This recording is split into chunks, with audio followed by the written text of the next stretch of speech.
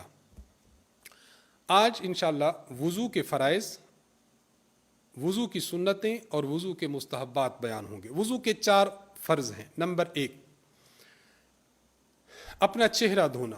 چہرے کی حدود سمجھ لیں، بالوں کی، پیشانی کے بالوں سے لے کر ٹھوڑی تک، اور دائیں کان کی اس لو سے لے کر بائیں کان کی لو تک، یہ جو درمیان میں پورا ایریا ہے اسے ہم چہرہ کہتے ہیں۔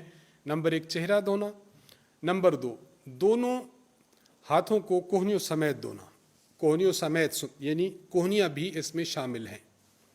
نمبر 3 چوتھائی سر کا مسح کرنا، یہ فرض مقدار ہے۔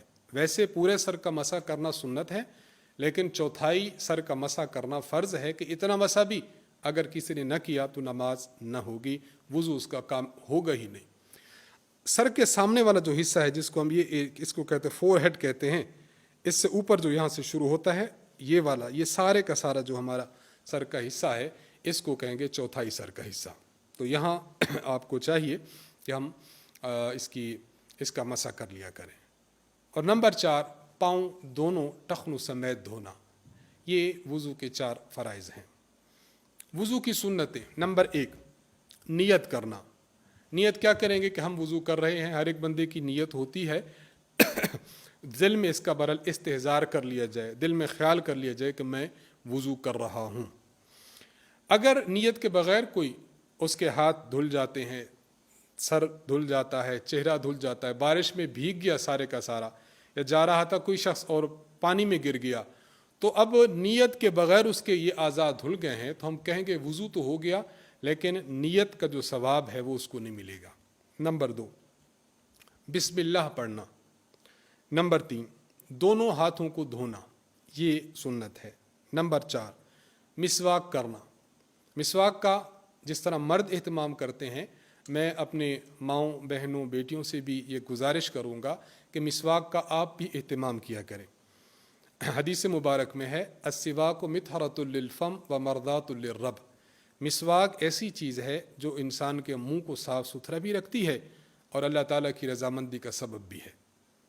اور علماء امت یہ بھی فرماتے ہیں کہ مسواک کا ادنی درجہ یہ ہے کہ انسان کا منہ صاف رہتا ہے، بدبو سے صاف رہتا ہے، دانت صفاف رہتے ہیں، اور اس کا اعلیٰ درجہ یہ ہے کہ اللہ تعالیٰ موت کے وقت کلمہ نصیب فرماتے ہیں۔ اس کا اہتمام کرنا چاہیے۔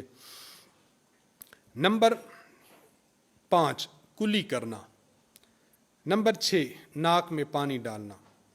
نمبر 7 ہاتھوں اور پاؤں کی انگلیوں کا خلال کرنا۔ نمبر 8 تمام اعضاء کو 3 بار دھونا۔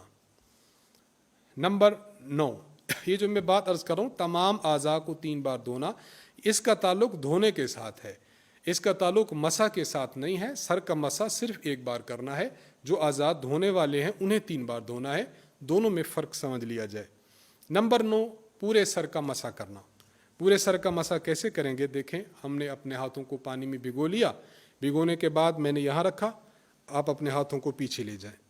نمبر 2 آپ آگے لے آئیں، آپ کے جو انگلیاں بچ گئیں ان کو کانوں میں لگا لیا جائے، اور جو چھنگلیاں ہے اس کو کانوں کے سوراخ میں لگا لیا جائے، انگوٹھوں کا اندرونی حصہ ہے ان کو اپنے کانوں کے بیک سائڈ پہ لگا لیا جائے، اور ہاتھوں کی جو پشت ہے اس کو اپنے گردن پر 1 مرتبہ یوں، 1 مرتبہ یوں، یوں کر کے ہمارا پورے سر کا مسح ہو جائے گا۔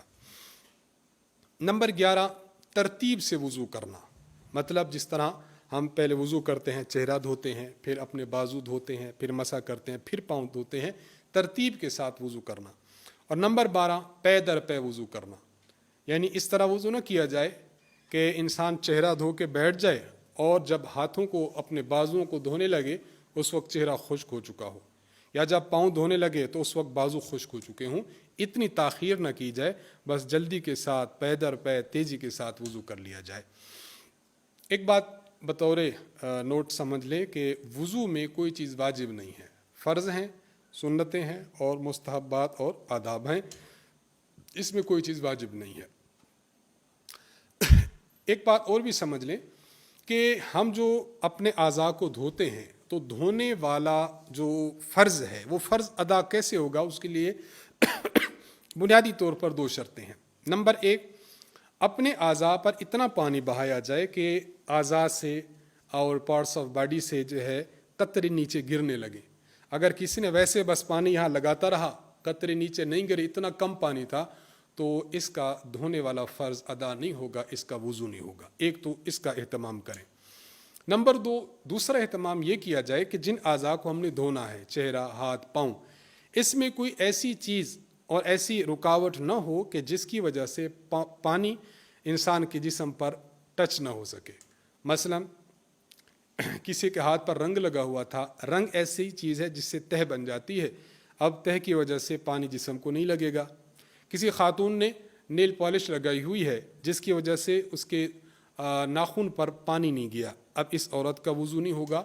اسی طرح ایسی کوئی سخت چیز لگی ہوئی ہے کہ جس کی وجہ سے تہ جم چکی ہے اور پانی نیچے نہیں گیا، اس سے وضو نہیں ہوگا۔ تو ان کا اہتمام کرنا چاہیے کہ پانی جسم کے ان اعضاء کو لگنا چاہیے۔ وضو کے مستحبات اور آداب۔ نمبر 1، قبلہ رخ بیٹھنا۔ کوشش کی جائے کہ انسان جب وضو کرے تو اس کا رخ قبلہ کی جانب ہونا چاہیے۔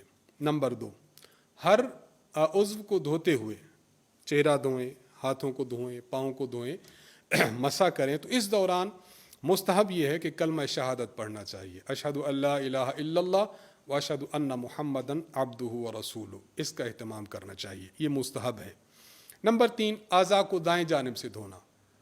کیا مطلب؟ ہاتھ ہیں تو ہاتھوں کو دائیں جانب سے پہلا ہاتھ، پھر بایاں ہاتھ، پاؤں ہیں تو پہلے دایاں پاؤں، پھر بایاں پاؤں۔ نمبر 4، اعضائے وضو کو مل کر دھونا، صرف پانی نہ بہایا جائے بلکہ ان کو ہلکا سا ملا بھی جائے تاکہ جسم پر پانی اچھی طرح سے لگ سکے۔ نمبر 5، اعضائے وضو کو مبالغہ کے ساتھ دھویا جائے، یعنی جتنا دھونا ہے اس سے تھوڑا سا اوپر دھویا جائے۔ ہمارا بازو ہم نے دھونا ہے کونی سمیت، کوشش کریں کونی سے تھوڑا سا اوپر دھویا جائے۔ پاؤں ہم نے دھونے ہیں ٹخنے سمیت، کوشش کریں ٹخنے سے تھوڑا سا زائد دھویا جائے، مبالغہ کے ساتھ دھونا۔ نمبر 6، چھنگلیا یا کان، چھنگلیا کا کان میں داخل کرنا۔ چھنگلیا کو میں نے ابھی آپ کو مسح کرتے ہوئے بتایا کہ چھنگلیا کو پھر اپنے کانوں کے ان سوراخ میں یوں داخل کرنا۔ نمبر 7، گردن کا مسح کرنا، یہ۔ نمبر 8، بچا ہوا پانی کھڑے ہو کر پینا۔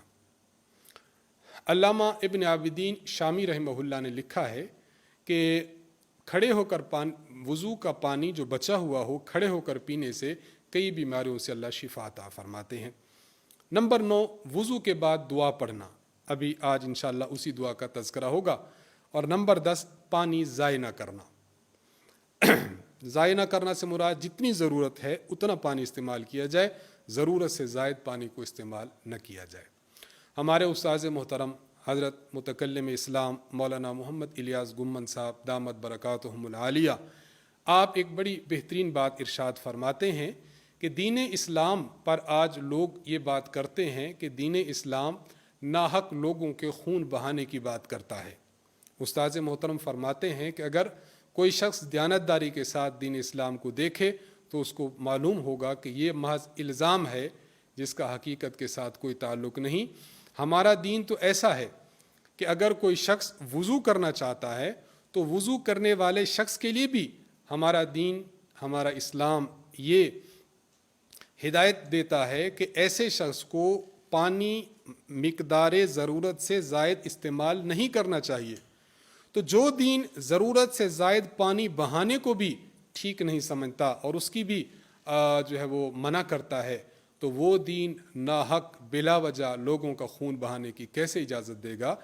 اس کے لیے دین اسلام کو سمجھا جائے تو پھر اس طرح کے جو لوگ اعتراض کرتے ہیں انشاءاللہ ان اعتراضات سے ان کو موقع نہیں ملے گا کہ دین اسلام پر ایسے اعتراضات کریں۔ نمبر 5، آج کی دعا۔ جب انسان وضو کر لے تو وضو کے بعد اس دعا کا اہتمام کرنا چاہیے۔ سنن ترمذی میں یہ دعا موجود ہے،